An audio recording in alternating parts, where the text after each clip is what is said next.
स्वागत है आप सभी दोस्तों का आपके अपने चैनल एट एग्जाम शिक्षा पर। दोस्तों, हमारे चैनल पर सामान्य ज्ञान प्रश्नोत्तरी जो कि यूपी कांस्टेबल एग्जाम और यूपी ट्रिपल एससी के सभी एग्जामों के लिए चलाई जा रही है, जो कि एक महत्वपूर्ण सीरीज है।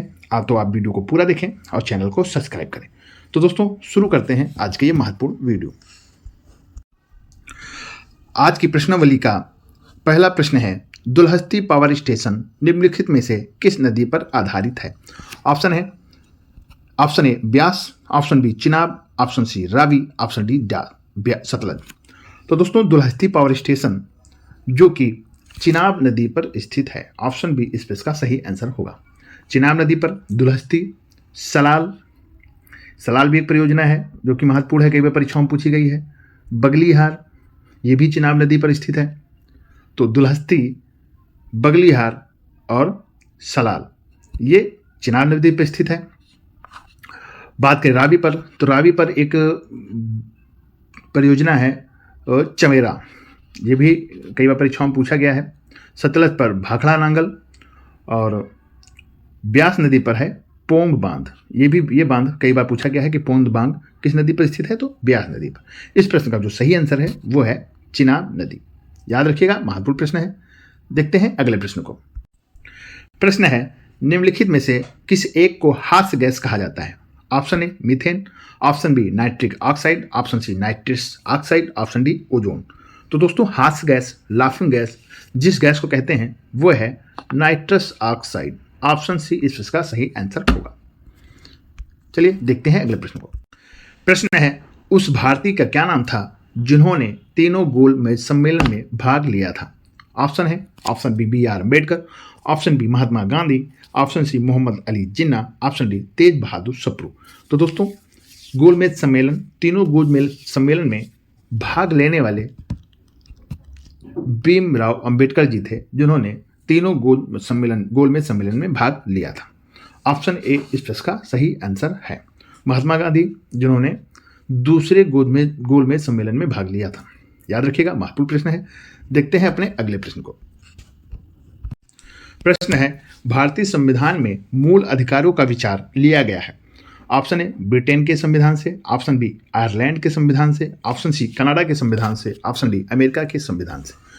तो दोस्तों, मूल अधिकार जो कि अमेरिका के संविधान से लिए गए हैं। ऑप्शन डी इस प्रश्न का सही आंसर है, अमेरिका के संविधान से। बात करें अन्य देशों के संविधान की, तो ब्रिटेन से हमें एकल नागरिकता, आयरलैंड से राज्य के नीति निर्देशक तत्व और राष्ट्रपति के चुनाव की विधि, कनाडा से संघीय राज्य शक्तियां जो कि कनाडा के संविधान से हमें प्राप्त हुई है।